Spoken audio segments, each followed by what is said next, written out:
The Eastern Sierra News, brought to you by the T-Bar Social Club, June Lake's newest gathering place, offering June pie, New York-style pizza, and year-round entertainment with a warm, welcoming atmosphere. See you in the Loop.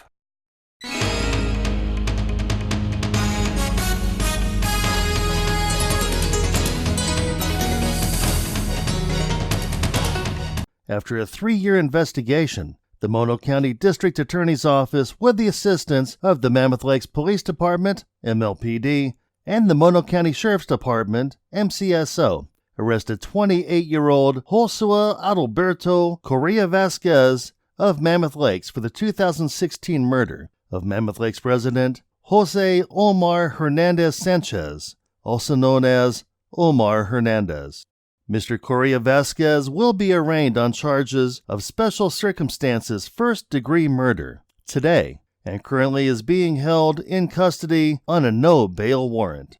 After a complete review of the facts and circumstances surrounding the crime and the suspect, as well as consultation and input with the victim's family, the district attorney will decide whether to seek the death penalty in the coming months.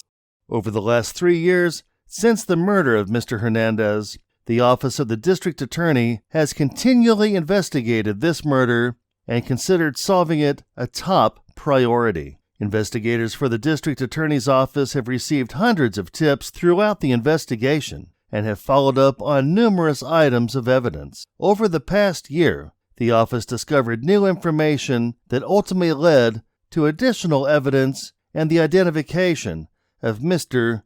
Correa Vasquez. Mr. Correa Vasquez has been a resident of Mammoth Lakes for over 10 years and was an employee at the local Vons. The victim, Mr. Hernandez, was a supervisor at the time of the murder. As the investigation continued, it was discovered that an alleged ongoing dispute between the suspect and the victim ultimately led to Mr. Correa Vasquez to plan out the murder of Mr. Hernandez. In the early hours of October 9, 2016, knowing the victim would be leaving for a graveyard shift at Vons, Mr. Correa Vasquez waited for the victim outside of his home with an assault rifle and fired numerous rounds, killing him. During the arrest and search of Mr. Correa Vasquez's vehicle and home by the District Attorney's Office and the MLPD, additional evidence was collected. In interviews conducted by MLPD, the location of the assault rifle that was used by Mr. Correa Vasquez was obtained. MLPD, with the assistance of MCSO, retrieved the assault rifle, which was located buried in the forest. The rifle will be sent out by the district attorney for forensic testing to confirm that it was the actual rifle used in the murder. Also arrested for being an accessory to the crime was 29-year-old Eliud Correa Vasquez, brother of Jose Adalberto Correa Vasquez and resident of Mammoth Lakes. Eliud Correa Vasquez assisted in burial of the firearm and other evidence in order to assist in covering up his brother's crime. He will also be arraigned today and is currently being held in custody with a $500,000 bail. The District Attorney's Office wants to remind the community that while certain cases take time to solve and can grow cold over time, this office, along with other law enforcement agencies, continues to actively investigate many of them, especially heinous crimes such as this one. The office would not be able to successfully prosecute these crimes without the assistance of the public who bravely came forward with information. If anyone has information in connection with this case, please contact Chief Investigator Chris Callanan at the Mono County District Attorney's Office. And the Bishop Office of the California Highway Patrol was busy this weekend. On February 1st, at approximately 2:54 p.m., a 27-year-old male from Lone Pine was driving a 1999 Ford F-150 pickup northbound on Horseshoe Meadow Road, south of Lupkin Canyon Road. For an unknown reason, the driver made an unsafe turning movement, causing the pickup to lose control. The pickup subsequently overturned several times in a dirt field before coming to rest on its roof. The driver, along with 3 teenage passengers, were injured in the collision. A 14-year-old boy from Lone Pine was ejected from the pickup during the collision and suffered major injuries. Personnel from the Lone Pine Volunteer Fire Department, Independence Volunteer Fire Department, Inyo County Sheriff's Department, the Department of Fish and Wildlife, and the Department of California Highway Patrol responded to the collision scene. All 4 occupants were transported to Southern Inyo Hospital for medical treatment. Due to the severity of injuries suffered by 2 teenage passengers, they were transported by air by Sierra Life Flight Reach to Loma Linda Hospital.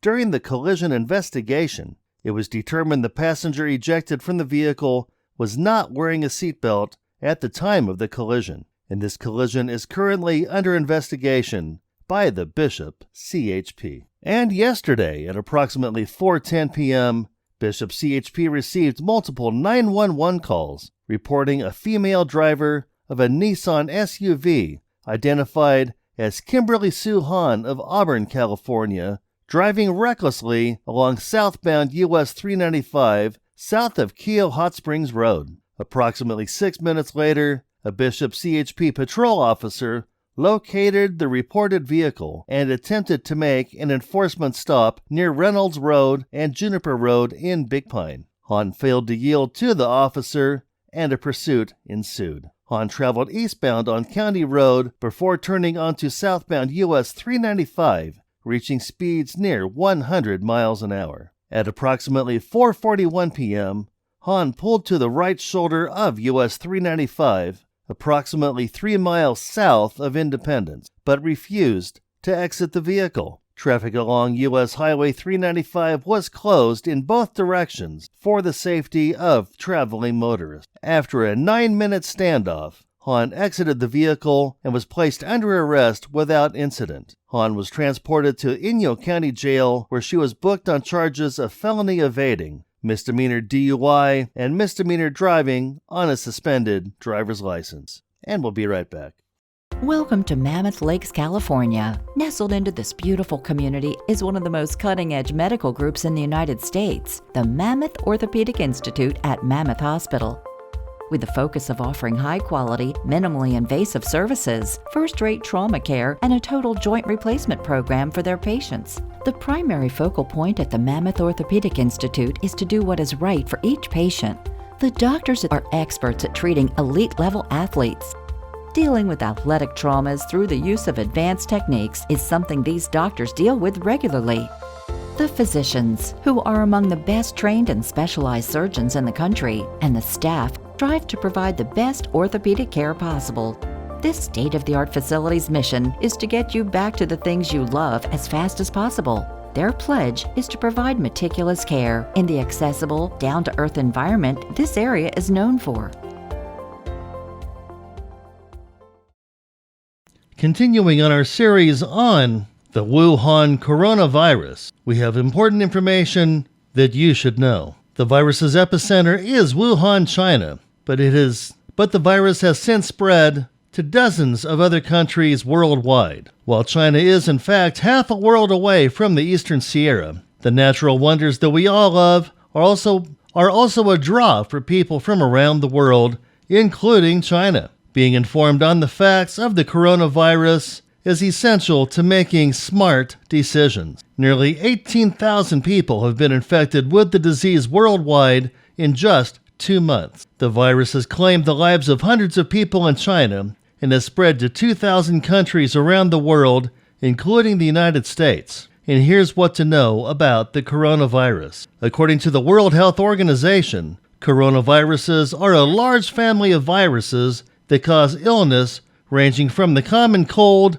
to more severe diseases such as pneumonia, SARS, and Middle East respiratory syndrome. The symptoms of the virus are similar to the common cold. They include fever, shortness of breath, cough, and a cough, according to the Centers for Disease Control. In more severe cases, infection can lead to severe acute respiratory syndrome, kidney failure, and even death. The CDC believes at this time that symptoms may appear in as few as 2 days or as many as 14 days after exposure. At this point, experts say travel history plays the biggest role in determining whether you have the flu or cold-like symptoms versus the coronavirus. If you haven't traveled to Wuhan, China, or had direct exposure to someone who has recently been to Wuhan, China, you are likely in the clear. Well, how's the coronavirus spread?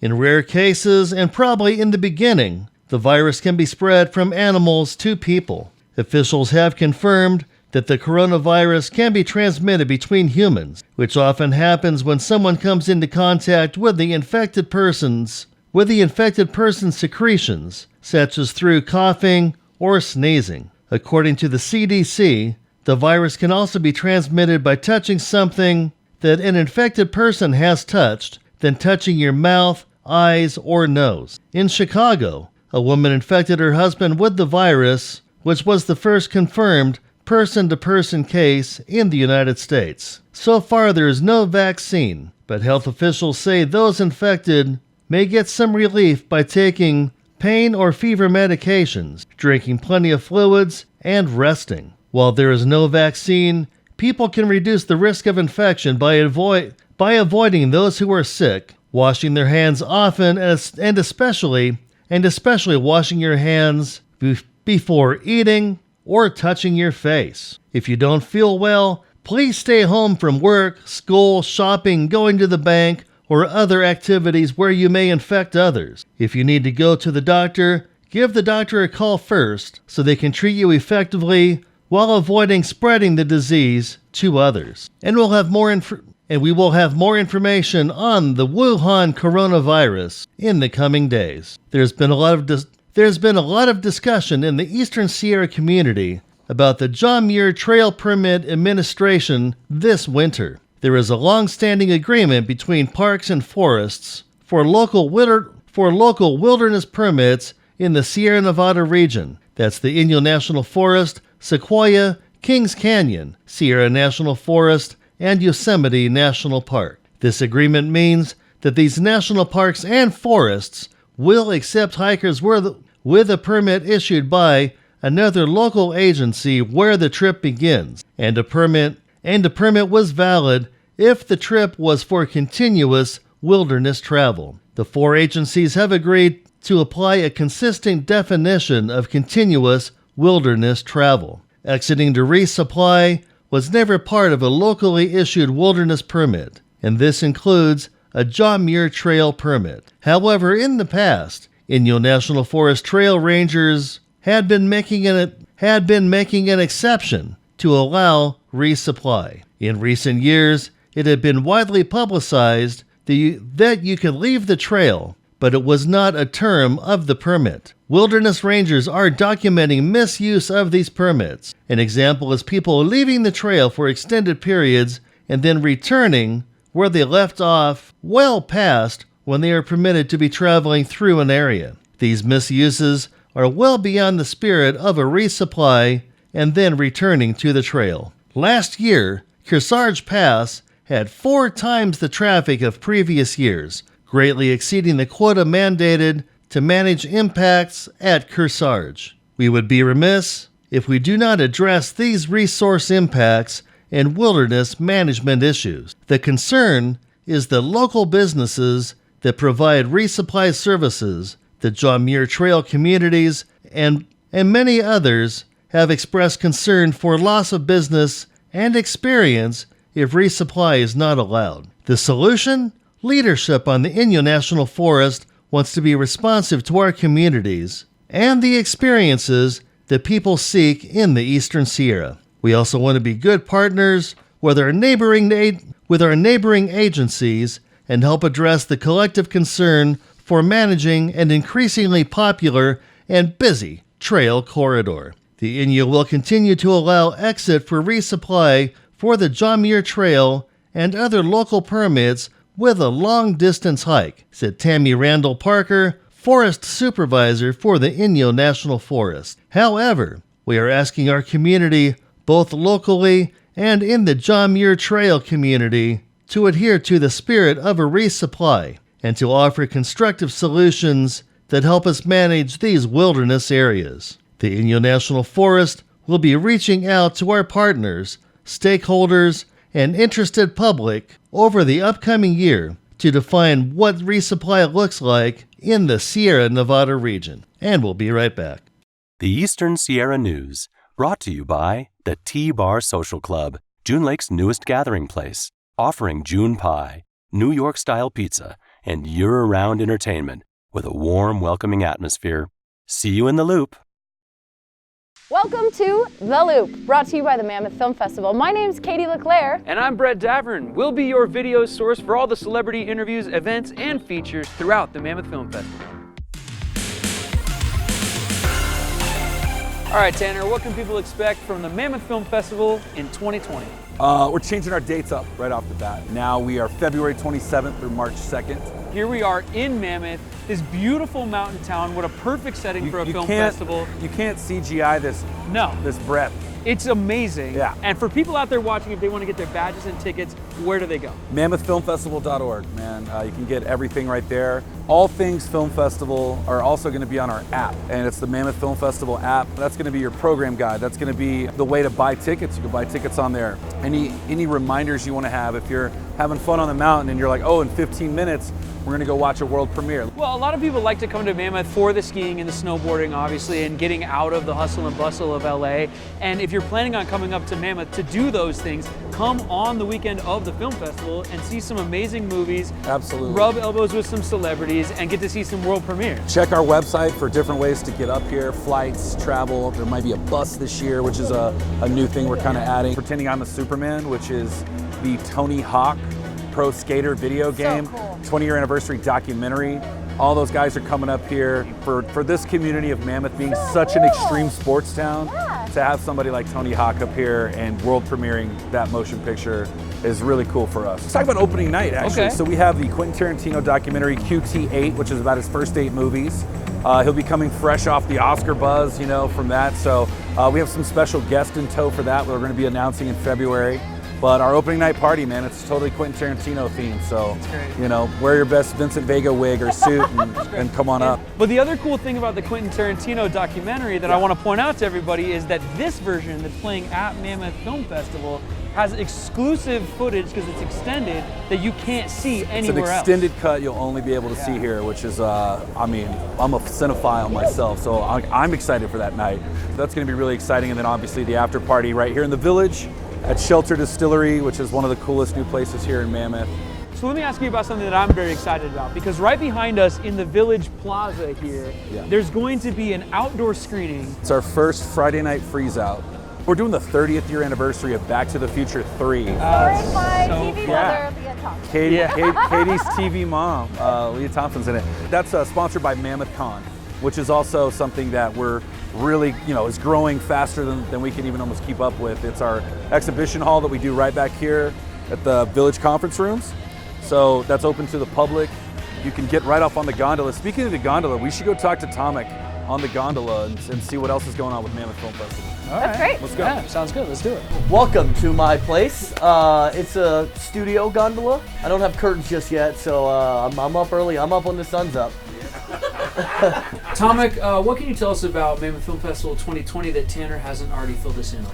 Well, we have more than just films. We've got a lot of really cool events, sports activities. We have an incredible filmmakers lounge. So at the Filmmakers Lounge, you guys are bringing in guests all the time to help with networking and rubbing elbows with industry people and things like that. The Filmmakers Lounge is the Filmmakers Hub. It's a great place to go kick your feet up, to network and meet other people, get some work done. Something you guys do that's really unique is the pitch. Yeah, the pitch is a really unique panel where we have filmmakers sign up to come into a room stacked with distribution companies, and you get, 2 minutes to get in there and pitch your project. 2-3 minutes to pitch your project. But what's cool about it is if you sign up, and at the Mammoth Film Festival exclusively, Paper Chase Films is offering somebody a guaranteed greenlit distribution off their pitch while they're at the festival. So cool. Now, one of the coolest events that you guys have been doing for each year of the festival so far is the Celebrity Charity Bowling Tournament. It's bananas. It's kind of a crazy party. The really cool thing about it is that your badge for the festival, for anyone who's coming to the festival, gets you into that. Yeah, it's great. Who's going to be there? This year we're looking at motocross legend Jeremy McGrath is going to come play with us. Tony Hawk, Pro Skater is going to be here. And Ashley Green, Jessica Zor, Blair Redford. Well, even in year 3, it's already one of the hottest film festivals in the nation. You guys do a great job of running it. And if you want to come to the Mammoth Film Festival, make sure that you go to mammothfilmfestival.org, buy your badges, figure out how to get here, and we'll see you in late February.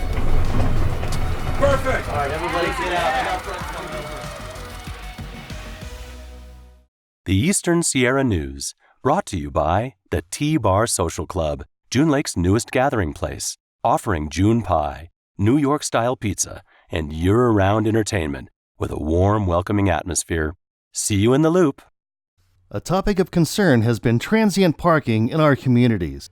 Sierra Wave's Deb Murphy spoke with Larry Emerson, who shared this release related to parking around the West Line Street area in Bishop. This release is dated January 27, 2020. The Eastern Sierra Continuum of Care, a coalition of human service providers recognizing the demonstrated need in the community, will operate a safe parking lot with up to 15 vehicles on the Bishop Church of the Nazarene property at 900 West Line Street in Bishop. Persons experiencing homelessness and living out of vehicles may be permitted to park overnight in spaces along the church's west property line only between 7 p.m. and 7 a.m. daily, and must leave the premises in the morning. Trained staff will supervise the parking lot and ensure that participants comply with established rules and regulations. In addition, targeted vulnerable populations that include families with children and persons with disabilities will be linked with essential services and housing. Security measures that shall be reviewed and approved by law enforcement will be incorporated into standard operating procedures. A conditional use permit for the proposal was considered by the Inyo County Planning Commission on January 22, 2020, and approved after considerable discussion. This was considered on review and approval by the county sheriff and Bishop Police Chief of an action plan with measures for adequate supervision and site and building security. The project administrator, the Inyo Mono Advocates for Community Action, also known as AMACA, must also comply with applicable codes and submit a report after 1 year to the planning director, who may refer the permit back to the Planning Commission if there are substantial violations of conditions or impacts to the community. Understanding the desire and necessity for additional community discussion, the Eastern Sierra Continuum of Care is scheduling a public information meeting in the next 2 months before beginning operation to receive comments and incorporate additional reasonable measures into the security and operation plans that address community concerns. For more information, please contact Larry Emerson at AMACA at 873-8557, extension 109. The Eastern Sierra Continuum of Care was established in October of 2013 and includes community advocates from faith-based organizations, nonprofits, and government agencies that promote, fund, and implement programs assisting families and individuals experiencing or at risk of homelessness in Inyo, Mono, and Alpine counties. The nonprofit agency responsible for the Continuum of Care, planning, and reporting activities is the Inyo Mono Advocates for Community Action Incorporated, or AMACA. You can read this whole story on our webpage, sierrawave.net. And this following story was also filed by Deb Murphy. After the issues faced with the short-lived tenure of Bishop Unified School District Superintendent John Ray, Inyo County's Office of Education is giving it another try, this time with a lot of community input. Barry Simpson, superintendent of the county office, held a community meeting to cover the process. Fewer than 10 people attended the meeting, compared to standing room only at meetings where complaints against Ray were heard. The county office sent out questionnaires to 12,000 district residents and received 183 responses back. The results indicated those 183 wanted an honest, ethical superintendent with strong listening and communication skills. What they don't want is an assertive, self-reliant risk-taker. The future superintendent skill set should include public relations, human resources, and budget development management, and curriculum development and evaluation. While there was some desire to promote from within, the new superintendent has to be willing to understand the community and its needs. Simpson said the position has been flown, and the office is already receiving applications. Those applications will be reviewed by 3 panels, with community members on all 3 panels. The list will be pared down to 3 applicants with site visit schedules at those applicants' previous and current schools. That strategy should weed out an applicant with issues, Simpson said. The final choice should be announced at the school board's April meeting. Simpson gave Ray credit for his proposed changes, but, quote, he bit off a whole lot at once, close quote. That, combined with what Simpson described as Ray's poor communication skills, led to his exit late last year.